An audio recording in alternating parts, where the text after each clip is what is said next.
উপস্থিত রয়েছেন, যিনি ওনার স্বাগত ভাষণ আমাদের সামনে রেখেছেন, সেক্রেটারি হেলথ এবং অন্যান্য দপ্তরের শ্রী কিরণ গিত্তে মহোদয়। উপস্থিত আছেন director of health service doctor Debashree Debbarma মহোদয়, professor doctor Abhijit Dutta, in charge of director of medical education. এখানে প্রেসিডেন্ট আইডিএ ত্রিপুরা স্টেট ব্রাঞ্চের doctor Amitlal Goswami, doctor Ranjan Das, director family welfare and preventive medicine, এবং যারা আজকে যে অফার বিতরণ করা হয়েছে, newly recruited doctors, general duty এবং dental surgeon, community health officer এবং ডিএইচএস এবং এনএইচএমের যারা অফিসার্সরা এখানে উপস্থিত, আগরতলা গভর্নমেন্ট ডেন্টাল কলেজের যারা এখানে প্রতিনিধিত্ব করছেন, এবং আইডিএর যারা মেম্বার্সরা এখানে রয়েছেন ত্রিপুরা স্টেট ব্রাঞ্চে, এবং আমার মিডিয়া বন্ধুরা, সবাইকে আমি আন্তরিক শুভেচ্ছা অভিনন্দন জানাচ্ছি। আমার পূর্ববর্তী বক্তা অলরেডি অনেক বিষয় উনি বলেছেন, কিন্তু সত্যি আমাদের জন্য একটা আনন্দের দিন আজকে, এই কারণে যে প্রায় 42 জন জেনারেল ডিউটি মেডিকেল অফিসার যারা গ্রেড 4-এ আছেন তাদেরকে নিয়োগপত্র প্রদান করা হচ্ছে। এখানে কয়েকজনকে দেওয়া হয়েছে, বাকিদের পরবর্তী সময়ে তাদেরকে দেওয়া হবে। এখানে ত্রিপুরা স্বাস্থ্য পরিষেবার যারা জেনারেল ডিউটি মেডিকেল অফিসার আছেন গ্রেড 4-এ 224টি শূন্য পদ পূরণের জন্য রিকুইজিশন দেওয়া হয়েছিল টিপিএসসিকে, এবং পরবর্তী সময়ে ওনারা এই আউট অফ 224 মধ্যে 216 জনের প্রার্থীর নাম ওনারা সুপারিশ করেন। পরবর্তী সময়ে আমরা 214 জনকে অফার প্রদান করি, এবং 2 জন প্রার্থী এর মধ্যেই স্পেশালিস্ট মেডিকেল অফিসার হিসাবে তারা নিযুক্তি পেয়ে যান, কাজে তাদের পৃথকভাবে আর দেওয়া হয়নি। এবং এই 214 জনের মধ্যে 160 জন নিয়োগপত্র বা অফার গ্রহণ করেন, এবং 152 জন এর মধ্যেই সরকারি চাকরিতে যোগদান করেছেন। আমার পূর্ববর্তী বক্তা কিরণজি বলেছেন যে যখন এই বিষয়টা আমার গোচরে আসলো, আমি তখন বললাম যে তাড়াতাড়ি করে যারা প্যানেল রয়েছে, 1 বছর অবধি টিপিএসসির যে সিনিয়রিটি বা যে লিস্ট থাকে সেটা কিন্তু বহাল থাকে, তো আমি বললাম যে তাড়াতাড়ি করুন। সেখান থেকে যারা সিনিয়রিটি লিস্ট দেখে টিপিএসসিকে অনুরোধ করুন যাতে তাড়াতাড়ি সিলেকশন করে তাদের নামের তালিকা প্রকাশ করেন, এবং সেই অনুযায়ী 2026 2 জুন আরও 42 জন প্রার্থীর এই general duty medical officer grade 4 তাদের জন্য সুপারিশ করেন, এবং তাদের আজকে এই অফার দেওয়া হলো। আজকে দুটো প্রোগ্রাম, যেটা একটু আগে আমরা বললাম, একই মেডিকেল অফিসার ডেন্টাল এবং ডেন্টাল সার্জন এবং কমিউনিটি সিএইচও যারা আছেন তাদের প্রশিক্ষণের কর্মসূচিও রয়েছে এখানে। এবং আজকে এখানে আমি যারা জিডিএমও পদে অফার পাচ্ছেন তাদেরকে আমি আন্তরিক শুভেচ্ছা অভিনন্দন জানাচ্ছি, এবং বিশেষ করে যাদের জন্য আজকে এই জায়গাটায় ওনারা এসছেন, ওনাদের যে গার্জিয়ান এবং যারা টিচার শিক্ষক, তাদের কারণে কিন্তু আজকে এখানে এসছেন। কিন্তু ওনাদের নিজেদেরও কিন্তু কঠোর যে পরিশ্রম এবং অধ্যবসায় এবং মেধার কারণে সেটা সম্ভব হয়েছে। এখানে কিন্তু কাউকে ধরে বা কাউকে মানে অ্যাপ্রোচ করে কারোর চাকরি এখানে দেওয়া হয়নি, নিজস্ব মেধার কারণে তারা পেয়েছেন। এজন্য পরিবারের সদস্যদের সাথে সাথে ওনাদেরকেও, ওনারা যেভাবে পরিশ্রম করে এই চাকরি ওনারা পেয়েছেন, তাদের আন্তরিক অভিনন্দন ও শুভেচ্ছা জানাচ্ছি। এবং এটা প্রতিটা মানুষের জন্য চাকরি যখন আসে, আপনারা সবাই জানেন যে সবাই একটা এই ধরনের চাকরির জন্য অনেকে মাথার মধ্যে একটা সবসময় একটা চিন্তা থাকে যে আমি চাকরি করব, মানুষের সেবা প্রদান করব। তো এটা আমার মনে হয় একটা স্মরণীয় দিন, সবসময় এই দিনটা আপনারা মনে রাখবেন। এবং এটা আনন্দের দিন তো বটেই, কিন্তু পাশাপাশি কিন্তু দায়িত্বরও কিন্তু একটা বিশেষ গুরুত্বপূর্ণ দায়িত্ব হিসাবে এটাকে নেওয়া উচিত। আমরা সবাই জানি যখনই চাকরি, আর বিশেষ করে যারা চিকিৎসার সাথে যুক্ত, তারা যখন চাকরি পায় এটা কিন্তু অন্যান্য চাকরির থেকে কিন্তু একটু আলাদা। এর জন্যই বলা হয় যে যারা ডাক্তাররা আছেন নেক্সট টু গড। কাজে এই বিষয়টা আমরা অনেক সময় ভুলে যাই।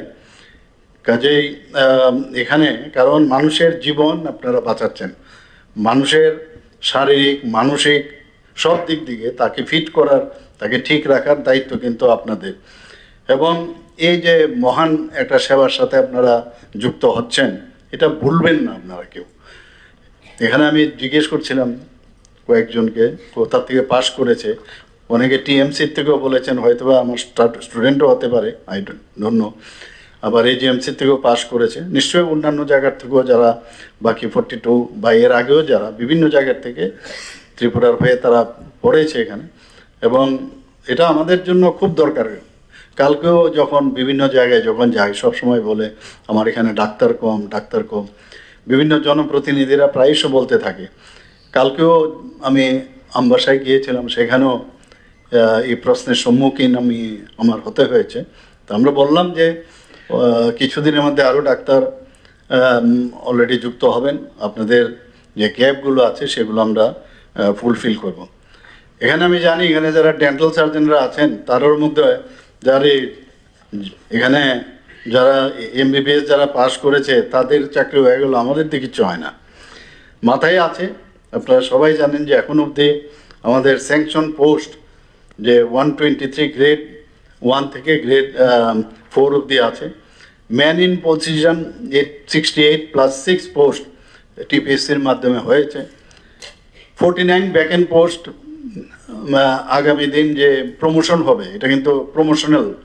যখনই 49 পোস্ট ভ্যাকেন্ট পোস্ট, এর মধ্যে আমি সেক্রেটারি মহোদয়কে জিজ্ঞেস করছিলাম, বললাম অ্যাজ আর্লি অ্যাজ পসিবল তাদেরকে যেন প্রমোশনটা দেওয়া হয়, এবং যখন প্রমোশনাল ডিউ যদি হয়ে থাকে তাহলে নিচের দিক থেকে আবার গ্যাপ ক্রিয়েট হলে তাদেরকেও চাকরি দেওয়া হবে, এবং অ্যাজ আর্লি অ্যাজ পসিবল সেই কাজটা করার জন্য আমি ওনাকে বলেছি।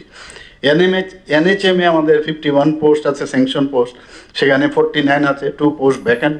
সেখানেও আমি বলবো যে যত তাড়াতাড়ি সম্ভব এই ভ্যাকেন্সি যাতে না থাকে। তো টোটাল 174 পোস্ট এবং ম্যান ইন পজিশন আছে 123। আমরা যদি আগরতলা গভর্নমেন্ট ডেন্টাল কলেজের কথা বলি, সেখানেও প্রায় প্রফেসর আছে 4 জন, অ্যাসোসিয়েট প্রফেসর আছেন 7 জন, অ্যাসিস্ট্যান্ট প্রফেসর আছেন 16 জন, এবং এসআর আছেন 10 জন।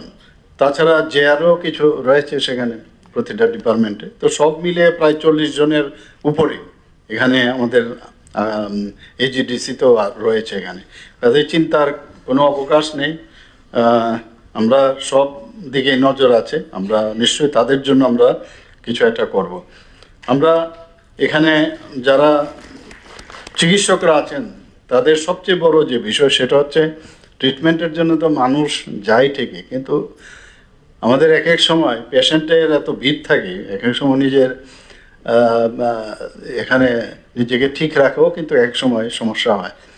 তো সেই জায়গায় তবুও বলবো যে মাথাটা একটু ঠান্ডা রাখতে হবে, কারণ মাথা ঠান্ডা না রাখলে আর ধৈর্যের মতো ভালো মেডিসিন আর কিছু নেই। এখন আমি যে পজিশনে আমি এসছি এখানে কিন্তু ওই পরীক্ষা কিন্তু ধৈর্যেরই দিতে হয়। অনেক সময় কত কথা কত বিষয় আসে। তো আমার এই অবস্থান থেকে আমার এক্সপিরিয়েন্স আমি শেয়ার করব আপনাদেরকে, যে ধৈর্যের সাথে যাতে আস্থা মানুষের নিতে পারেন, তাদের সহমর্মিতা, দিস ইজ ভেরি ইম্পর্টেন্ট, এবং ভরসা। এক এক সময় অনেক ডাক্তারবাবুদের, ইভেন স্কুল টিচারদের যখন ট্রান্সফারের বিষয় দাঁড়ায়, দেখা যায় এই স্যারকে ছাড়া চলবে না, রাস্তায় বসে যায়। অর্থাৎ মানুষের আস্থা সেই অর্জন করতে পেরেছে। এইরকম কাজ করুন আপনারা, যেখানে যান সবাই যেন ট্রান্সফারেবল জব, যে কোনো জায়গায় ট্রান্সফার হতেই পারে, কিন্তু মানুষের মন পাওয়াটা হচ্ছে। আর মানুষ কিন্তু সব দেখে, আপনি কোন টাইমে যাচ্ছেন, কোন টাইমে কতটুকু কাজ করছেন, এবং কাজের কোনো বিকল্প নেই। এতটুকু আমি গ্যারান্টির সাথে আমি সেটা বলতে পারি, এটা গ্যারান্টি আমি দিতে পারি যে কাজের কোনো বিকল্প নেই। এবং আপনার প্রতিটা পদক্ষেপ, প্রতিটা জিনিস মানুষ হচ্ছে আসল, আর মানুষ সব দেখে এগুলো। কাজেই এই যে ডাক্তারির সাথে সাথে এটা মানবিক হওয়া উচিত, এবং সহানুভূতিশীল এই যে ক্যারেক্টারগুলো ভেরি ইম্পর্টেন্ট, এবং সম্মানজনক একটা আচরণ মানুষের প্রতি। রোগীরা তো এমনিতেই মুমূর্ষু রোগী বলি আমরা, অবস্থা তো এমনি ভালো থাকে না, এবং তার সাথে যে পেশেন্ট পার্টি আছে তাদের অবস্থাটা বোঝুন। তো সেই জায়গায় ওনারা কিন্তু যা ইমিডিয়েট একটা রেজাল্ট, তো অনেক সময় কাউন্সিলিংয়েও মাঝে মাঝে করতে হয়। সেই জায়গায় যদি যে তার যে সমস্যা সেটা যদি সমাধানে আন্তরিক হন তাহলে অনেকটা সুবিধা হয়। আপনাদের যেমন সুবিধা হবে, স্বাস্থ্য ডিপার্টমেন্টেরও সুবিধা হবে, আমাদেরও সুবিধা হবে। এবং আমার মনে হয় যে আপনারা কিন্তু এখন চিকিৎসক তো বটেই, কিন্তু চিকিৎসকের সাথে সাথে আপনারা কিন্তু এখন সরকারি কর্মচারী, এবং সরকারি কর্মচারী যখনই হবেন আপনারা কিন্তু জনসেবক কিন্তু এখন, অর্থাৎ সাধারণ মানুষের যে প্রত্যাশা সেই প্রত্যাশা পূরণ করার জন্য আপনাদের কাজ করতে হবে। আমি জ্ঞান দিচ্ছি না, আমি অভিজ্ঞতার কথা বলছি আপনাদের।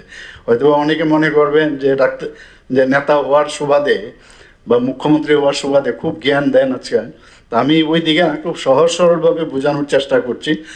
আর মাঝে মাঝে এই যে অ্যাডভাইসগুলো সেগুলো রিপিটেশনে কিন্তু অনেক সময় মানুষ আবার তার স্মরণ শক্তিটাও ফিরে পায়।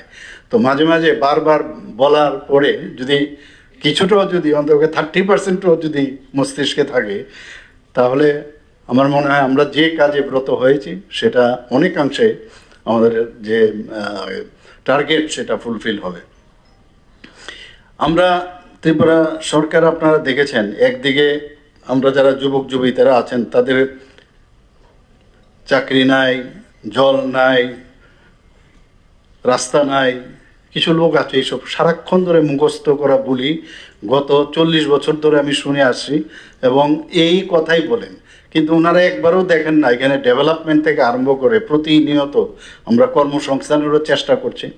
সরকারি যারা চাকরিতে আছেন তাদের ডিএর আপনারা ভাবুন 3% থেকে আমি 10-এ সেটাকে কোন জায়গায় নিয়ে গেছি আজকে। মানে এত সোজা না, 1% মানে 100 কোটি টাকা। তো সেই জায়গায় দাঁড়িয়ে আস্তে আস্তে করে গ্যাপটা অনেকটা পূরণ করেছি, আমি বলছি না। এবং সেটা কিন্তু আগে আমরা যদি দেখি তাদের পুরনো ইতিহাস যদি ঘাটেন কী অবস্থাটা ছিল। আমার মনে আছে 39 মাসে আমাকে একজন বলছিলেন আপনি তো 39 মাসে আপনি 39% আপনি দিয়ে দিয়েছেন, মানে একজন বলছিল। তো সেই জায়গায় এখন যে গ্যাপটা আছে সেই গ্যাপটা আস্তে আস্তে করে আমরা ফিল আপ করবো। আমাদের ত্রিপুরা রাজ্যের যে বাজেট অন্যান্য রাজ্যের তুলনায় আপনারা সবাই জানেন, তারপরেও আমরা 27,000 কোটি টাকা, আমি যখন প্রথম মুখ্যমন্ত্রী হই সেখান থেকে টেনে আজকে আমরা 34,000 কোটি টাকা লাস্ট আমরা বাজেটে সেটাকে বাড়িয়েছি। ইনফ্রাস্ট্রাকচারে আমরা বেশি বাড়িয়েছি, প্রথমে অনেক কম ছিল। তো ইনফ্রাস্ট্রাকচারে আমরা প্রায় 8,000 কোটি টাকা থেকে 10,000 কোটি টাকা করেছি। তো একদিকে ইনফ্রাস্ট্রাকচার আমাদের করতে হবে, রাস্তাঘাট, পানীয় জলের ব্যবস্থা, আমাদের ট্যুরিজমের সেক্টরও আমরা কাজ করছি সমস্ত জায়গায়, সমস্ত ডিপার্টমেন্টে। আবার আরেক দিকে কর্মসংস্থানেরও সুযোগ আমরা করছি। আমার আগে পূর্ববর্তী বক্তা বলেছেন শুধু গভর্নমেন্ট করবে আর গভর্নমেন্টের উপর ভিত্তি করে হবে না। আমরা কিছুদিন আগে এখানে যে আমাদের ত্রিপুরার যে সামিট হয়েছিল এখানে, সেই সামিটের মধ্যে বাইরের থেকে যে পরিমাণে আমাদের ইনভেস্টররা এসেছিল, আমরা এক্সপেক্ট করেছিলাম 500-র মতো আসবে, সেখানে দেখা গেল প্রায় 1200-র মতো আমাদের এই সামিটে এসছে, বিজনেস সামিটে। এবং তারা প্রায় আমরা এক্সপেক্ট করেছিলাম 1 লক্ষ কোটি টাকার মতো আমরা এক্সপেক্ট করেছিলাম, সেই জায়গায় প্রায় 1,30,000 কোটি টাকার মৌ হয়েছে। তো এর মধ্যে এর আগেও দিল্লিতেও একটা সামিট হয়েছিল, মাননীয় প্রধানমন্ত্রী যে ছিলেন সেখানেও প্রায় 15,000 কোটি টাকার আমাদের মৌ হয়েছে। এর মধ্যে 8,000 কোটি টাকার অলরেডি গ্রাউন্ডিং হয়েছে, তার মধ্যে কালকেও কিন্তু একটা গ্রাউন্ডিং হয়েছে, আপনারা আমবাসাতে জানেন। তো তার মাধ্যমেও কিন্তু কর্মসংস্থান হচ্ছে, একটা এই ধরনের ইনস্টিটিউশন হচ্ছে, ডাইরেক্ট আর ইনডাইরেক্টলি প্রায় 5,000 লোকের মতো সেখানে কর্মসংস্থান হচ্ছে। এবং আমরা মাননীয় প্রধানমন্ত্রীজি বারবার বলছেন যে এমপ্লয়াবিলিটি একটা শব্দ, ভেরি ইম্পর্টেন্ট। আমরা অনেক সময় ডাক্তারি পাস করার পরে বইগুলো ঘরের কোণার মধ্যে ফেলে রাখি, এরপরে আর পড়ার কিন্তু দরকার পড়ে না। কিন্তু এমপ্লয়াবিলিটির এখন বর্তমানে বই তো বইয়ের জায়গায় আছে, তারপরেও এত ফার্স্ট নলেজ এখন নতুন নতুন আসছে, সেটার দক্ষতা যদি এক পার না হয় তাহলে আলটিমেটলি বিশেষ করে ডাক্তারদের যারা মানুষের সেবা করবে, নতুন নতুন চিকিৎসা ব্যবস্থা আছে, তার যদি নলেজ আমাদের না থাকে আপ টু ডেট, তাহলে আমরা মানুষের কাছে সেটা আমরা পিছিয়ে পড়ব। তো সেই জায়গায় দাঁড়িয়ে আমার মনে হয় যে এমপ্লয়াবিলিটি, যে আমি নিজেকে আরও বেশি কত মানে যোগ্য করে তুলতে পারি, দক্ষতা উন্নয়ন করতে পারি, সেই দিকে আমাদের নজর দেওয়া উচিত। আমাদের যতগুলো এখন অবধি দেখেছেন, আমাদের সরকার আসার পর আমরা ট্রান্সপারেন্সির মাধ্যমে আমরা চাকরি দিয়েছি। কোনো জায়গায় এখন অবধি কিন্তু চ্যালেঞ্জ হয়নি। আগে তো চাকরি দিলেই দেখা যেত যে চ্যালেঞ্জ হতো, আমরা সেই জায়গায় নেই। আপনারা এর মধ্যে শুনে খুশি হবেন যে এই ট্রান্সপারেন্সির মাধ্যমে আমরা যে নিয়োগ প্রক্রিয়া শুরু করেছি, এই মানে আজকের যদি আমি বলি, আজকের দিনে মোট ডাই ইন হার্নেস সহ প্রায় 22,365 জনকে আমরা ডাইরেক্ট চাকরি আমরা দিয়েছি এর মধ্যে। তো এটা চারটেখানি কথা নয়। তো সেই মানে আমরা একদিকে চাকরিও দিচ্ছি এবং বিভিন্ন কর্মসংস্থানও আমরা দিচ্ছি। শুধু চাকরি দেওয়া খালি চললেও হবে না, এবং কন্ট্রাকচুয়াল এবং আউটসোর্সিংও প্রয়োজন। কারণ যারা সরকারি চাকরি পাচ্ছেন বিভিন্ন জায়গায়, যাতে ওনাদেরকে হেল্প করতে পারে, জনসাধারণ যাতে সুবিধা হয়, তো দুটো পাশাপাশি চলছে। 2018-19 থেকে যদি আমরা এই 24শে আগস্ট 2026 পর্যন্ত এই কন্ট্রাকচুয়াল এবং আউটসোর্সিংয়ে যদি দেখি, প্রায় 26,228 জনকে সেখানেও কিন্তু চাকরি দেওয়া হয়েছে। তো এই যে কর্মসংস্থানের যে পরিবেশ এখন বিভিন্ন জায়গায়, আমরা কিন্তু নতুন খালি এক জায়গায় না, সব ক্ষেত্রে কিন্তু আমরা করতে পেরেছি। আরও অনেক পদ রয়েছে, সেগুলোকে ফিল আপের জন্য অলরেডি আমি বলেছি। আমাদের মাননীয় ফিনান্স মিনিস্টারের সাথে আমার কথা হয়েছে এবং উনিও আমার সাথে একমত হয়েছেন যাতে তাড়াতাড়ি আমরা সেটা করতে পারি। সেই চেষ্টা নিশ্চয়ই আমরা করব, কারণ দিস ইজ আওয়ার কমিটমেন্ট। যতদূর সম্ভব আমাদের অ্যাট বেস্ট যেটা আমাদের কমিটমেন্ট আছে, একের পর এক আমরা সেগুলো কিন্তু পূরণ করার জন্য আমরা চেষ্টা করছি। এবং ট্যাব থেকে আরম্ভ করে জেআরবিটি, টিপিএসসি, এই যে আমাদের এজেন্সিগুলো আছে, তাদের মাধ্যমে কিন্তু পরীক্ষাগুলো হচ্ছে। এবং যাতে কোনো অবস্থায় যারা যোগ্য ব্যক্তি, তারা যাতে কোনো অবস্থায় বঞ্চিত না হন, তার জন্যই আমরা এই ট্রান্সপারেন্সির, যাতে মেধা ও যোগ্যতাকে স্বীকৃতি দেওয়ার জন্য আমরা এই ব্যবস্থা আমরা রেখেছি। আজকের যে যদি আমরা দেখি A42 যারা চিকিৎসকরা এখানে আজকে অফার পেয়েছেন, সেটা কিন্তু স্বচ্ছ ও মেধাভিত্তিকভাবে ওনারা যে চাকরিটা পেয়েছেন, এই যে নিয়োগ ব্যবস্থা, সেটারই একটা গুরুত্বপূর্ণ অংশ বলে আমি মনে করি। কাজেই আপনারা বুঝতে পারছেন যে কাউকে ধরে কোনো নেতা কারোর বাড়িতে যাওয়া, গিয়ে আমার চাকরিটা যেন হয়, এই সুবিধা নেই এখানে, কোনো অবস্থায় হবে না, যার মেরিট ছাড়া হবে না। আমাদের এর মধ্যে আপনারা এই সরকার কত মানবিক, আমার মনে হয় আজকে এই বিষয়গুলো আমাদের বলা উচিত। কিছুদিন আগে 19 অগাস্ট আমার মনে আছে 2026-এ আপনারা দেখবেন এজিএমসিতে ঠিক ওঠার ঠিক বাঁ দিকে আমরা 100 বেডেড একটা শেল্টার হাউস আমরা করেছি, এবং সেই ভারত মাতা ক্যান্টিন এটা নামও দিয়েছি। সেখানে যারা দূর দূরান্ত থেকে আসে মানুষ যাতে থাকতে পারে, এবং কম পয়সায়, মানে 10 টাকা প্লাস থাকার 20 টাকা থাকার ব্যবস্থা, মানে 30 টাকার বিনিময়ে সে সেখানে থাকতে পারবে দূর দূরান্ত থেকে যারা পেশেন্টের সাথে পেশেন্ট পার্টিরা আসবে।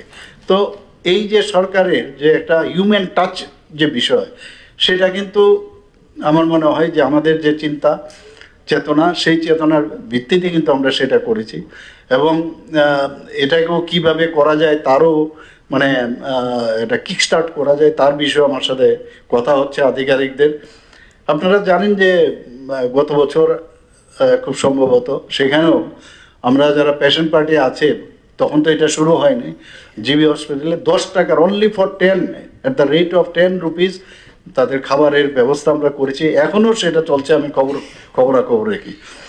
আপনারা জানেন মুখ্যমন্ত্রী জন আরোগ্য যোজনা আমরা করেছি। আমরা ভারতবর্ষের মধ্যে কোনো রাজ্যে 100% এই স্বাস্থ্য পরিষেবা, এই যে স্বাস্থ্যের ইন্স্যুরেন্স, সেটা কিন্তু 100% কোথাও নেই। ত্রিপুরাতে আমরা করেছি। প্রধানমন্ত্রী জন আরোগ্য যোজনায় তার যেহেতু একটা ক্যাপিং আছে, সেই জায়গার বাইরে গিয়ে আমরা সমস্ত মানুষের এই মুখ্যমন্ত্রী জন আরোগ্য যোজনা করি। এখন পর্যন্ত প্রায় যারা বেনিফিশিয়ারি তাদেরকে মুখ্যমন্ত্রীর জন আরোগ্য যোজনায় প্রায় 50 কোটি টাকার উপরে তাদের যে ক্লেম ক্যাশলেস যে সিস্টেম, সেখানে এই ক্লেম আমরা সর্ট আউট করেছি। প্রধানমন্ত্রীর জন আরোগ্য যোজনায়ও প্রায় আমরা 307 কোটি টাকার মতো তাদের যে ক্লেম সেটা আমরা করেছি ক্যাশলেস যে পদ্ধতি। আপনারা জানেন যে বেশ কিছু জিনিস আমরা ত্রিপুরাতে এখন কিন্তু করেছি। আপনারা জানার অর্থ কি এগুলো কিন্তু আপনাদের, আমার মনে হয় এগুলো আপনারা যদি জানেন সাধারণ মানুষও কিন্তু সেটা জানবে। আমরা কিছুদিন আগে অসংক্রামক রোগ যে নন কমিউনিকেবল ডিজিজ, আমরা সবাই জানি, এখানে সবাই ডাক্তার এবং সিএইচওরও আছেন, তো আপনারা জানেন যে যে নন কমিউনিকেবল ডিজিজে প্রায় 65% মানুষ কিন্তু মারা যায়। এবং তার জন্য আমরা মুখ্যমন্ত্রী নিরাময় আরোগ্য যোজনা একটা শুরু করেছি। এতে করে স্ক্রিনিং ভেরি ইম্পর্টেন্ট। কার হাইপার টেনশন, কার ডায়াবেটিস, কার ক্যান্সার আছে আমরা কিন্তু অনেক সময় বুঝতে পারি না, এই যে বিষয়গুলো, এর জন্য স্ক্রিনিংয়ের আমরা স্টার্ট করেছি। এর মধ্যে প্রথম অবস্থায় হাইপার টেনশনে প্রায় 3,60,000 লোকের স্ক্রিনিং হয়েছে এবং ওরাল ক্যান্সারের জন্য প্রায় 2,88,000-এর মতো স্ক্রিনিং হয়েছে। আমরা সার্ভাইকাল ক্যান্সারের জন্য প্রায় 1,56,000-এর আমরা স্ক্রিনিং করেছি। এই যে স্ক্রিনিং ব্যবস্থার মধ্যে আগের থেকেই যে prevention is better then cure আমরা যে বলি, এবং চিপার, এই ব্যবস্থাটা কিন্তু এই মুখ্যমন্ত্রী নিরাময় আরোগ্য যোজনায় সেটা আমরা সেকেন্ড পর্যায়ে আমরা আরম্ভ করছি। এবং এর মধ্যে আপনারা জানেন যে 2026-27 অর্থ বছরে এই যে টিকাকরণ একটা ভেরি ইম্পর্ট্যান্ট, সেই টিকাকরণে এই যে শিশুদের টিকাকরণ ভ্যাকসিনেশন দেওয়া যে টার্গেট ছিল, টার্গেটের 90% সেটা কিন্তু আমরা অ্যাচিভমেন্ট করেছি। ন্যাশনাল টিউবারকুলোসিস যে এলিমিনেশন প্রোগ্রাম, এটার জন্য খুব জোর দেওয়া হয়েছে আমাদের ইউনিয়ন হেলথ মিনিস্ট্রি থেকে। সেখানে আমরা স্ক্রিনিং করেছি, সেই স্ক্রিনিংয়ে দেখা গেছে প্রায় 25,000-এর মতো স্ক্রিনিং করেছি। এর মধ্যে 504 জন পজিটিভ কেস কিন্তু বেরিয়েছে। এরকম স্ক্রিনিং যদি হয়, এইডসের আপনারা জানেন যে অনেক সময় HIV হয়, তাদের স্ক্রিনিং যদি না হয় তাহলে বোঝা যাবে না। যেমন আমাদের যখন কোভিড হয়েছিল, স্ক্রিনিংয়ে কিন্তু বোঝা যাচ্ছিল কে করোনাতে আক্রান্ত। তো স্ক্রিনিং ইজ ভেরি ইম্পর্টেন্ট এবং সেই জায়গায় আজকে আমরা এই যে বিষয়গুলো খুব জোর দিচ্ছি। তাছাড়া মুখ্যমন্ত্রী সুস্থ শৈশব সুস্থ কৈশোর, সেখানেও আজকে 8th ফেজে আমরা করছি। 1 বছর থেকে 19 বছর যারা ছেলে মেয়েরা আছেন বিভিন্ন জায়গায় বিভিন্ন ডিস্ট্রিক্টে আমি এই প্রোগ্রামটা আমাদের স্বাস্থ্য দপ্তর থেকে করছে। এবং আগামী দিনের যারা প্রজন্ম, তাদের সুস্থ স্বাস্থ্য যদি না থাকে তাহলে তো মানে বাকি ওরা কি করবেটা কি রাজ্যের জন্য। তার জন্য তাদেরকে পুষ্টি দেওয়া, বিভিন্ন যেসব আয়রন, ফলিক অ্যাসিড বা ডিওয়ার্মিং ইত্যাদি, ভিটামিন ইত্যাদি দেওয়া, সেইগুলো আমরা এই মুখ্যমন্ত্রী সুস্থ শৈশব সুস্থ কৈশোরে আমরা সেই কাজগুলো করছি। আপনারা জানেন যে এইমস এবং মোহন ফাউন্ডেশন এবং ICMR এদের সাথে আমরা মৌ করেছি। তাতে করে ত্রিপুরার কিন্তু স্বাস্থ্য পরিষেবা অনেক বেটার হচ্ছে এবং টেলি কনসালটেশন পরিষেবাও মাধ্যমে পেশেন্ট পার্টি এখন আর কথায় বাইরে যেতে হয় না। 5,000 প্রয়োজন হয় তার কনসালটেশনের জন্য এবং আমরাই কিন্তু ত্রিপুরা সরকারই কিন্তু সেটা বহন করছে।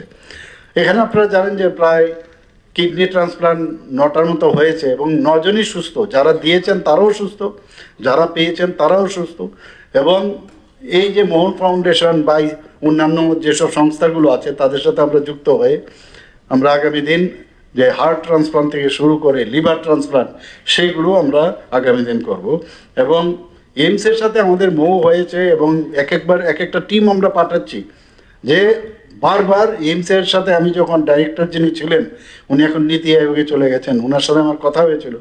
আমি বললাম ত্রিপুরাতে সব কিছু থাকা সত্ত্বেও বারবার এখানে আমাদের শুনতে হয় যে এখানে পরিষেবা হয় না ঠিক ইত্যাদি। আমি বললাম আমাদের ম্যান পাওয়ার আছে, আমাদের যে যন্ত্র সরঞ্জাম ইত্যাদি আছে আধুনিক, তো সব কিছু আছে। তো তাদের জন্য আমরা এবার একবার এই নিয়ে সেকেন্ড টিম আমরা পাঠিয়েছি দিল্লিতে। ডাক্তারবাবুরাও থাকেন এবং প্যারামেডিক্স বা স্বাস্থ্যকর্মীরা তারাও যাচ্ছে, সেখান থেকে 1 মাস 2 মাস এই ধরনের 3 মাস ট্রেনিং নিয়ে তারা আসছে পর্যায়ক্রমে। শয্যা সংখ্যার কথা যদি বলি, আগে কথায় কথায় দেখতাম পেশেন্ট যারা আছেন পেশেন্ট পার্টি বা পেশেন্ট নিচে শুয়ে থাকতো, তো সেই জায়গায় আজকে ডাবল আমরা সেখানে করেছি। আগে ছিল 727, সেখান থেকে এখন 1413, আরও 100 যে বেড সেটাও ইনক্রিজ হবে। এখানে ত্রিপুরাতে সুপার স্পেশালিটি এত সুন্দর একটা সুপার স্পেশালিটি ব্লক হয়েছে, ক্রিটিক্যাল কেয়ার সেন্টার হয়েছে, কমিউনিকেবল ডিজিজ সেন্টার ইত্যাদি আমরা কিন্তু অলরেডি শুরু করেছি। এতে করে মানুষের সুযোগ বাড়ছে। আমার মনে হয় এই খবরটা আপনারা সোশ্যাল মিডিয়াতে দেখেছেন যে 823টি মেডিকেল কলেজের মধ্যে আগরতলা গভর্নমেন্ট মেডিকেল কলেজ 131তম স্থান পেয়েছে। এটা কিন্তু চারটিখানির কথা নয়। এবং আগে 300 উপর যারা আছেন তাদেরকে কিন্তু কাউন্ট করা হয় না, 300 নিচে যারা। এর জন্য ত্রিপুরার অনেকজন সাংবাদিকরা আমাকে জিজ্ঞেস করেছিল আগে কোন অবস্থায় ছিল, ওই 300 উপরে থাকাতে কাউন্টই হতো না। তো এইবার যেহেতু কাউন্ট হয়েছে, তা আমি বলবো যে আস্তে আস্তে করে আমরা যেভাবে কাজ করছি, তো সেই পজিশনটা আমরা সেই কারণে পেয়েছি। আমরা mother and child very important, এবং সেই কারণে ডোনার মিনিস্ট্রি থেকে আমরা টাকা পেয়েছি। Mother and child already hospital, সেটাও কাজ চলছে খুব জোর কদমে। এবং আমরা বিলুনিয়াতেও মাদার অ্যান্ড চাইল্ডের একটা উইং সেখানে আমরা করেছি। আমরা যাতে যে নতুন নতুন যে প্রযুক্তি সেটাকে যাতে ব্যবহার করে, এবং কিছুদিন আগে আমরা গিয়েছিলাম, আমার সাথে আধিকারিকও গিয়েছিলেন, সেখানে আমাদের ইউনিয়ন হেলথ মিনিস্টার এবং সেন্ট্রালের যারা অফিসাররা ছিলেন এবং অন্যান্য হেলথ মিনিস্টারও সেখানে ছিলেন। সেখানে বারবার জোর দেওয়া হয়েছে যে যত বেশি আধুনিক যে প্রযুক্তিগুলো সেগুলো যাতে আমরা এখানে তৈরি করি। যেই কারণে আপনারা দেখেছেন যে এর মধ্যে integrated health management information system already আমরা একটা জায়গায় আমরা 50 বেডের একটা হসপিটাল আমরা করেছি। আমি জানি না আপনারা কেউ গেছেন কিনা এখানে, যে কাশারিপট্টি, মানে সেখানে তুলসী স্কুলের সামনে গিয়ে দেখবেন এত আধুনিকতার জায়গায় ছোঁয়া এবং এত সুন্দরভাবে সেটা করা হয়েছে। তো কিছুদিন আগে 14ই আগস্ট আবার আরেকটা ক্যাপিটাল কমপ্লেক্সে সেখানেও ফাউন্ডেশন লেয়া হয়েছে, 100 বেডের একটা আই হসপিটাল হচ্ছে। এবং এই জায়গায় এত যদি হয় আই, কথায় কথায় চোখের প্রবলেম হলেই মানুষ বাইরে যায়। আমি বলেছি যে বাইরের যারা বড় বড় নামি নামি যে হসপিটালগুলো আছে তাদেরকে সাথে যুক্ত হয়ে সেটাকে মানুষের বিশ্বাসটা যদি বাড়ে, তাহলে আই হসপিটাল এবং এই হসপিটাল আলটিমেটলি মেডিকেল কলেজের সাথে যে ডিপার্টমেন্ট সেটা যেন যুক্ত হয়ে যায় এবং কাছাকাছি আছে, কোনো অসুবিধা হয় না। আমাদের মেডিকেল কলেজে এক একটা ডিপার্টমেন্ট বা ফ্যাকাল্টি যেগুলো থাকতো আলাদা আলাদা থাকতো, তো সেইভাবে সেটারও কাজ শুরু হয়েছে। কথা দিয়েছে অ্যাজ আর্লি অ্যাজ পসিবল সেটা যেন শুরু হয়। আমি বলবো এটাও কিন্তু একটু আগামী দিনের চক্ষু চিকিৎসার ক্ষেত্রে একটা কিন্তু আমাদের একটা মাইল ফলক হবে। এবং আজকে ইন্টিগ্রেটেড হেলথ ম্যানেজমেন্ট ইনফরমেশন সিস্টেমে একটা এত সুবিধে, আমরা তো এখন ব্যাকডেটেড, আমরা তো এতটা বুঝিও না, কিন্তু এখন ছেলেমেয়েরা কিন্তু অনেক সহজে বুঝে। আবার বয়সও কোনো ফ্যাক্টর না, আপনি জানলে অবস্থার পরিপ্রেক্ষিতে আপনি কিন্তু এটা যেহেতু প্রয়োজন সেটা কিন্তু আপনি করতে বাধ্য। এবং এতে করে বারবার যে ওই যে আমার সমস্ত হিস্ট্রি বা আমার যে ফাইল পত্র, আমার সার্টিফিকেট, যে রিপোর্ট সেইগুলো নেওয়ার সমস্যা নাই। এই সিস্টেমের মধ্যে আপনি খালি আপনার আধার কার্ড নাম্বারটা আপনি বলবেন, সাথে সাথে আপনার সব কিছু থেকে যাবে। এবং এই যে মানে ব্যবস্থা সেটা আমাদের আধুনিক যে চিকিৎসা পদ্ধতির সাথে এটাও একটা ইম্পর্টেন্ট। এতে আমার মনে হয় যে এই যে একটা শুধু যদি আমি মনে করি একটা সফটওয়্যার এরকম না, একটা এক জায়গায় আসবে, কোনো জায়গায় বিলিং থেকে আরম্ভ করে কোন আমার ডিপার্টমেন্টে কোন কোন জিনিসপত্র এখন অ্যাভেলেবল আছে, প্রয়োজনীয় যেসব সামগ্রীর প্রয়োজন তার মজুত রয়েছে কিনা, ওপিডি, আইপিডি এবং ল্যাবরেটরি, ফার্মেসি, রোগ নির্ণয় ইত্যাদি একসাথে কিন্তু চলে আসবে। একটা অভিন্ন একটা সফটওয়্যার এটা। কাজেই যেহেতু এখন নতুন নতুন এই ধরনের প্রযুক্তি এসছে, আমি কেন আমরা এটার সুযোগ আমরা নেব না। এতে করে অনেক সময় পেশেন্ট যেমন অনেক দিন অনেকক্ষণ ধরে বসে থাকে, দাঁড়িয়ে থাকে, সেটার কিন্তু অনেকটা হ্রাস পাবে। আর বারবার পরীক্ষা, কারণ আমি নিয়ে আসিনি আগের রিপোর্টগুলো, বারবার পরীক্ষা করার প্রয়োজনীয়তাও কমবে, স্বচ্ছতা ট্রান্সপারেন্সিও বাড়বে, এবং একটা ওভারঅল একটা সমন্বয় যে প্রক্রিয়া সেটা সম্ভব হবে। আমরা এখানে যেটা আমি বললাম যে ডক্টর শ্যামাপ্রসাদ মুখার্জির নামে 50 শয্যা বিশিষ্ট এখানে সেটা এই IHIMS এর মাধ্যমে আমরা ডিজিটাল পদ্ধতি সেটা শুরু করেছি। আমরা এখন এই জেলা হাসপাতালগুলিতেও আমরা যাতে এখানে তো করেছি অলরেডি ওপিডি, সান্ধ্যকালীন ইভিনিং ওপিডি এখন কিন্তু সব জায়গায় শুরু হয়ে গেছে। আমাদের যে কাশারি পট্টির এখানে যেটা, এটাও ইভিনিং হসপিটাল, ইভিনিং ওপিডি শুরু হয়েছে, এবং সমস্ত ডিস্ট্রিক্ট হসপিটালে আমরা এই ওপিডি পরিষেবা চালু করেছি। এবং আমরা বারবার চাই যে শুধু হাসপাতাল বা তার যে বেনিফিটগুলো আগরতলায় না হয়ে সমস্ত জেলা, সাব ডিভিশন সব জায়গায় যেন সেটা হয়।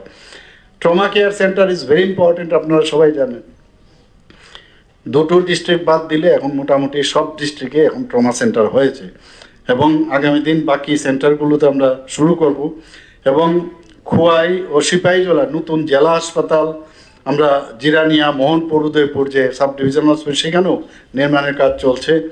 এবং রাজ্যের যে স্বাস্থ্য চিকিৎসা এখন এমন পর্যায়ে গেছে, ত্রিপুরাতে আপনারা ভাবুন কোনোদিন এতগুলো মেডিকেল কলেজ, 4টা মেডিকেল কলেজ কালকে নিয়ে সেটা শুরু হতে যাচ্ছে। ডেন্টাল কলেজ হয়েছে, BSc নার্সিং কলেজ হয়েছে, এখানে ফার্মেসি কলেজ আছে, ANM, GNM, PG এতগুলো। এবং আমরা আগামী দিন যাতে সুপার স্পেশালিটিও করা যায় তার জন্য আমি বলেছি যে তার জন্য আবেদন করার জন্য। তো এর জন্য আমাদের ত্রিপুরা ইউনিভার্সিটি বা জেনারেল যে ইউনিভার্সিটি সেগুলোর সাথে যদি যুক্ত হই, তারা মেডিকেল সম্পর্কে একটু কম ওনাদের আইডিয়া। এর জন্য আমরা ঠিক করলাম যে না, আমাদের একটা হেলথ ইউনিভার্সিটি একটা আলাদা হোক। এটারও অলরেডি অ্যাডভার্টাইজমেন্ট হয়ে গেছে, সেটাও হবে। তাতে করে একদিকে কর্মসংস্থানের সুযোগ হবে, আর একটা ডিপার্টমেন্ট, একটা সেন্টার খুলবে যেখানে শুধু মেডিকেল নিয়ে কথাবার্তা বলবে। ডেন্টাল কলেজের অলরেডি 204 কোটি টাকা আমরা পেয়েছি ডোনার থেকে, এবং সেখানেও নতুন বিল্ডিং উঠছে। এবং যারা স্টুডেন্টরা আছেন আগামী দিন MDS পোস্ট গ্রাজুয়েশন যখন হবে, তাদের প্রপার থাকা একটা, এবং রুমগুলোর মধ্যে এমন যেন না হয় ওই যেন রাস্তা গেলাম সবাই গিয়ে একই টয়লেটে গেল, এরকম না। যার যার রুমের মধ্যে অ্যাটলিস্ট এরকমভাবে আমি দেখেছি, তাদেরকে আমি বলেছি যে ওই ব্যবস্থা যেন ওনারা রাখেন। এবং ভালো সুন্দরভাবে হচ্ছে, যে কাজের গতিও ভালোই চলছে। তো সেটাও আগামী দিন আমাদের জন্য খুবই আনন্দের বিষয়। আজকে আর কি বাকি রয়েছে? বাকি রয়েছে আয়ুর্বেদিক মেডিকেল কলেজ। চলো, আয়ুর্বেদিক মেডিকেল কলেজ সামনের বছর থেকে শুরু হয়ে যাচ্ছে তেপানিয়ায়। চলো, হোমিওপ্যাথিক মেডিকেল কলেজ, এটাও লাগবে। তো সেটাও রেন্টার স্কুল নিতে শুরু হতে যাচ্ছে আগামী 26-27 মানে আমাদের শিক্ষাবর্ষে। তো আর বাকি রইলটা কি? তো এই যে অবস্থাটা হয়েছে, এতে করে আমরা বারবার যেটা বলেছি যে ত্রিপুরাতে আমরা একটা মেডিকেল হাব আমরা তৈরি করতে যাচ্ছি। এবং কালকে আমি ওইখানকার ধলাইয়ে গিয়ে আমি বলেছি, আমি এর আগেও মানে কাক চেষ্টা বলে না, কাক চেষ্টা সার্জেনদের বিশেষ করে সবসময় একটা চেষ্টা থাকতে হয়। তো কাক চেষ্টা যদি থাকে, এই ধলাইয়ে মেডিকেল কলেজ খোলার জন্য আমি সেখানেও কালকে বলেছি। অলরেডি আজ থেকে 2.5 বছর আগে আমি সাংবাদিক সম্মেলনে আমি বলেছি যে একটা পার্টি এসেছিল, ওরা এসে বলছে যে আমরা মেডিকেল কলেজ খুলবো ধলাইয়ে। তারপর দেখা গেলো পিছোপা। শেষ পর্যন্ত এই যে ভদ্রলোক আসলেন, উনি ত্রিপুরারই ব্যক্তি, ওনার আদি বাড়ি ছিল, এখনও আছে, ওনার বাবা শুনলাম এখানে থাকেন এই বিশালগড়ে। এইরকম একজন বন্ধন গ্রুপ এখন তৈরি করেছেন বন্ধন ব্যাংক থেকে, এবং আন্তর্জাতিক স্তরেও বিভিন্ন জায়গায় ওনার, কলকাতায়ও বিভিন্ন ইনস্টিটিউশন উনি তৈরি করেছেন, হসপিটাল আছে। তো আমার একটু সন্দেহ হয়েছিল একবার যখন ওই ভদ্রলোক করলো না, শেষ পর্যন্ত এটা বাস্তব হতে যাচ্ছে, এবং ওনার বাবার নামে সেটার আজকে আমবাসা। এবং আমবাসাতে যে শুরু হচ্ছে, আমবাসা কিন্তু এই কলেজকে দিয়েই কিন্তু আগামী দিন মডার্ন একটা সিটি হবে আমবাসা, আমি একদম নিশ্চিত। এবং ওই যে রাস্তা দিয়ে আমরা ঢুকছিলাম, সেই রাস্তার অলরেডি দোকান বসে গেছে কিন্তু অনেক লোকের। তো আমি বললাম ত্রিপুরা মেডিকেল কলেজের, আমি সেখানেও ছিলাম, সেখানেও কিন্তু একই অবস্থা, ওই স্টেট হসপিটাল ছিল ডেন্টাল এবং আই হসপিটাল নিয়ে। সেখানে যখন এটাকে মেডিকেল কলেজ খুলবে, সেখানকার যে লোকাল পিপুল, আরে বাবা সাংঘাতিক অবস্থা, এক দুটো মেডিকেল শপ ছিল, মারপিট একদম, রক্তক্ষরণ থেকে আরম্ভ করে বাদ নেই, যারা গার্ড ছিল তাদেরকে মারপিট। আমি এবং আমাদের আরেকজন ডক্টর পি রায়, আমার এখনও মনে আছেন, আমরা দুজন বেরোলাম, বেরিয়ে তাদেরকে ধরলাম, বুঝালাম, জিজ্ঞেস করলাম কেন এরকম করছো। তো বললো না আমাদের ভাতের অসুবিধা হবে। আমি বললাম আরে কিছু বুঝো মেডিকেল কলেজ কি হয়। আজকে এই লোকগুলো শুধু না, মানে ওই এরিয়ার সমস্ত লোক কোটি কোটি টাকার মালিক। তো আমি এই কথাটাই কালকে ওদেরকে বলেছি যে এই এরিয়ার চেহারা পাল্টে যাবে, গেম চেঞ্জার হবে এটা। আমরা যেমন এখানে একটা 5 স্টার হোটেল এখন করছি, এটা নিয়েও কত সমস্যা হয়েছে। এই যে আমাদের যে প্যালেস হোটেল, সেটা হচ্ছে 100 বেডের, 100 রুমের সেটা হবে। আপনারা ভাবুন, এখানে মানিক্য ডাইনেস্টি সম্পর্কে মানুষ বিদেশ থেকে এখানে আসবে, আইএসসিএলের সাথে তাদের সাথে আমরা মৌ করেছি। তো এই যারা, ওনারা কিন্তু এমন লোক না যে আমাদের মতো অর্ডিনারি লোক না, ওনারা বিদেশ থেকে আসবেন, ফ্লাইট বুক করে আসবেন। তো আসার পরে এখানে তো বসে থাকবেন না, তো ডাইরেক্ট অর ইনডাইরেক্টলি এখানে তো কর্মসংস্থানও হবে, এবং বাইরে যারা থাকবেন, বেভারেজ, সাপ্লাই, ট্রান্সপোর্ট ইত্যাদি মিলে প্রায় 5,000 লোকের কর্মসংস্থানের সুযোগ হবে। এবং ত্রিপুরার মানিক্য ডাইনেস্টি সম্পর্কে ওনারাও জানতে পারবেন। রেট্রো ফিটিংয়ের জন্য আমরা অলরেডি 17 কোটি টাকা আমরা দিয়েছি অলরেডি, সেটাও ঠিক করেছি। তো আমাদের মানে বলার অর্থটাই হচ্ছে যে মেডিকেল কলেজটা হচ্ছে, প্রথমে আপনারা শুনে অবাক হবেন, উনি বলছিলেন যে 50 আসন, আমি 50 আসনের আমি শুরু করব। পরবর্তী সময়ে উনি এসে বলছেন যে না না আমি 100তে করব, এখন বলছে 150 আমি আগামী দিন করব। এবং উনি ওনার ফ্যামিলির থেকে অনেক বলছিল এত দূরে গিয়ে কি হবে মেডিকেল কলেজ, এবং কালকে কিন্তু হি ওয়াজ ভেরি মাচ হ্যাপি। তো এই যে কারণ, হ্যাপি হওয়ার কারণ হচ্ছে যে আমাদের যেভাবে অফিসার থেকে আরম্ভ করে আমরা যেভাবে ওনাদেরকে বলছি যে এই সুবিধা আপনারা পাবেন, আমাদের যে পলিসি আছে সেই পলিসিগুলোর সুযোগ সুবিধা ওনারা পাচ্ছেন। মানুষ যে কারণে, প্রচুর মানুষ এখন কিন্তু আসছে এখানে। আজকে যারা নতুন চিকিৎসক যারা আছেন, আমি তাদেরকে তো বলবো, একদিকে তো যা ওই বইগুলো যেন ঘরের ভিতরে কোনায় না থাকে, নতুন নতুন বই আছে, কিছু এআইকে ব্যবহার করে একদম আপডেট জানা, আর এআইয়ের উপর আবার সম্পূর্ণ যাতে তার উপর ভিত্তি না হয়, একটু ক্রস চেক করা দরকার। সেই ক্রস চেকের মাধ্যমে যেটা আপনার জ্ঞান অর্জন হবে, সেই অর্জনের অর্থ হচ্ছে মানুষের কাছে আপনার সেই যে পরিষেবা দেওয়া, সেটা অনেক বেশি শক্তিশালী হবে। এবং এটা একটা জনমুখী স্বাস্থ্য যেটা হবে, সেটা আগামী দিন সেটা আমাদের হবে। আজকে এখানে যারা মেডিকেল অফিসার, ডেন্টাল সার্জন বা কমিউনিটি হেলথ অফিসার যারা আছেন, তাদের প্রশিক্ষণ কর্মসূচি প্রতি বছরই এখানে এটা করা হয়। এবং যখন এটা করা হবে, আমাকে যখন বললো, কারণ অনেক দিন ধরে আমাদের ডাক্তারদেরও, তো তাদেরকেও যারা এমবিবিএস পাস করেছেন তাদেরকে আমি বললাম এই আজকের এই প্রোগ্রামে তাদেরকে করে নেওয়া যাক। তো একদিকে যে প্রযুক্তিকে ব্যবহার করা, নতুন যে কী সব চিকিৎসা, তো ডেন্টাল সার্জন যারা আছেন, কমিউনিটি হেলথ সেন্টার, তাদেরকে বলবো যে এখান থেকে প্রশিক্ষণ নিয়ে যে জ্ঞান আপনারা পাবেন, সেই জ্ঞানকে নিয়ে, এবং তাতে করে নিজের যে এমপ্লয়াবিলিটির কথা বললাম সেটা উন্নত করবেন। এবং একদিকে এমপ্লয়মেন্টও দেবো, আরেকদিকে দক্ষতা অর্জন, এইভাবে একের পর এক আমরা যাতে কাজ করে যেতে পারি। এবং মানুষের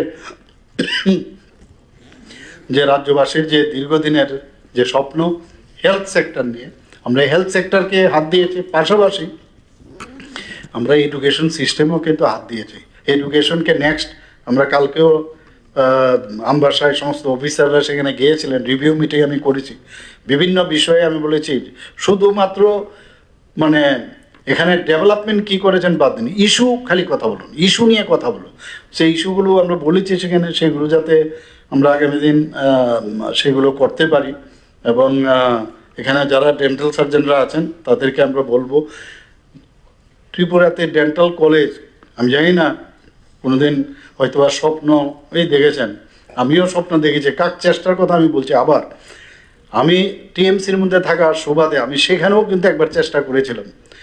এর আগেরও সরকার 30 বছর 35 বছরের সরকার, সেখানেও আমি যখন সেক্রেটারি ছিলাম আমি বহু চেষ্টা করেছি একটা ডেন্টাল কলেজ খোলার জন্য। এই নিয়ে আমার সাথে বাক বিতণ্ডাও হয়েছে তৎকালীন সময়ের যারা ডাইরেক্টর ইত্যাদি ছিল, অনেকে যারা আমার সাথে, এরা সবাই জানে যে ডেন্টাল কলেজ কেন হবে না। চেষ্টা হলো টিএমসির মধ্যে, আমি বললাম আপনারা অ্যাপ্লাই করুন এবং তার জন্য যা টাকা আমি দেবো আপনাদের অ্যাপ্লাই করুন। তো সে অ্যাপ্লাইও হয়েছে। আমি বললাম তারা যদি আসে, টিএমসি ইচ্ছে করলে যারা বাইরের থেকে বিনিয়োগ করতে আসে তাদের সাথে আপনারা মুভ করুন, এবং কাজটা কিন্তু অনেকটা এগিয়ে গেছিল। এবং সেই জায়গায় দেখুন আজকে যে পজিশনে আজকে আসার সুবিধে, আজকে এখানে ডেন্টাল কলেজটা এখানে খোলার সুবিধা হলো। মাত্র 7 মাসের মধ্যে ডেন্টাল কলেজ হয়ে গেল। মাননীয় প্রধানমন্ত্রীজি এসে এটার ইনোগ্রেশন করেছেন এবং ভাবা যায় এটাকে।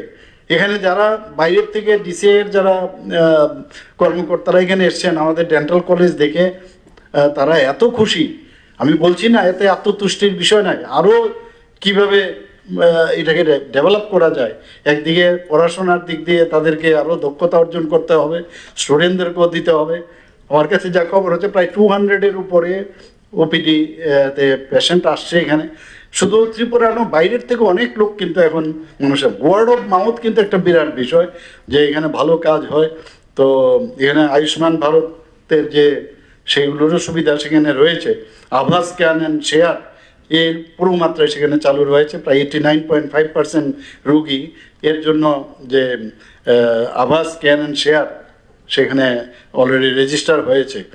এখানে ই সঞ্জীবনী পোর্টালের মাধ্যমে আমাদের ডেন্টাল সার্জনরা যারা দূরে দূরে আছেন তারাও কিন্তু টেলিমেডিসিনের মাধ্যমে তাদের সাথে অ্যাডভাইস ওনারা নিতে পারেন। ইমপ্লান্ট সেন্টার একটা, বারবার আমি কয়েকবারই বলেছি যে একটা ইমপ্লান্ট সেন্টার আপনারা করুন, এবং সেটারও প্রক্রিয়া চলছে। লেজার ট্রিটমেন্ট চলছে এখানে, 3D প্রিন্টিং ল্যাব আছে সেখানে। তাছাড়া এখানের আমি যেটা, যে কোনো কলেজ হলে সেখানে গবেষণার বিষয় যতক্ষণ না থাকবে ততক্ষণ ধরে কিন্তু মানুষের ডেভেলপমেন্ট সেটা হবে না। তার জন্য বলা হয়েছে এবং তারা চেষ্টাও করছে। যখন অলরেডি এমডিএসের জন্য এখন যে নতুন সিস্টেম, যে ইচ্ছে করলে ফার্স্ট ইয়ার হোক আর সেকেন্ড ইয়ার, আমরা ধরতাম যে কোনো মেডিকেল কলেজের এনএমসির যে গাইডলাইন এখন বর্তমানে এনএমসির, সেখানে ওনারা বলছেন যে যদি নতুন মেডিকেল কলেজে হয়, যদি সেকেন্ড ইয়ার থার্ড ইয়ার হয়, তাহলেও তারা পোস্ট গ্রাজুয়েশন অ্যাপ্লাই করতে পারবে। তো আমি আধিকারিকদের বললাম যে আমরা তাহলে ডেন্টাল থেকে কেন করা হবে না, অ্যাপ্লাই করা হয়েছে। আবার বলছে যে আপনাদের এই বিষয়টা এখনও এনএমসিতে তো হয়েছে কিন্তু এনডিসিতে এখনও হয়নি, এবং কিন্তু তারা এটা ভাবছে এবং খুব সম্ভব এর মধ্যে এটা হবে। তো আবার ওনাদের বলেছে যে এটাকে অ্যাপ্লাই করার জন্য এমডিএসও স্টার্ট হয়ে যাবে এখানে। এবং আগের থেকে এই যে হোস্টেলগুলো তৈরি হচ্ছে, আমাদের যে এমডিএসের যে ক্লাস এবং তাদের যে বসার জায়গা আগের থেকেই এই বিল্ডিংয়ের মধ্যে তৈরির চিন্তাভাবনা আমরা করেছি, যাতে করে ওই ভাঙতে না হয়। যা আমার মনে হয় এখন প্রয়োজনে আবার এই বিল্ডিং ভাঙবে এরকম যেন না হয়, সেই বিষয়ে আমি ওনাদের সাথে কথা বলেছি। আমার মনে হয় আজকের যে এখানের যে সমাবেশ, এখানে যে আমরা সবাই একসাথে একত্রিত হয়েছি, আমার যারা 42 জন মেডিকেল অফিসার তাদেরকে আবারও আমি অভিনন্দন শুভেচ্ছা জানাচ্ছি। যারা প্রশিক্ষণ নিতে এসছেন তারা নিশ্চয়ই এখান থেকে জ্ঞান অর্জন করবেন এবং মানুষের জন্য কাজ করবেন। আবারও সকলের সুস্বাস্থ্য কামনা করে আমার কথা বলা শেষ করছি। সবাইকে অসংখ্য ধন্যবাদ জানাই। বন্দে মাতরম, ভারত মাতা কি জয়। আন্তরিক ধন্যবাদ জানাবো মাননীয় মুখ্যমন্ত্রী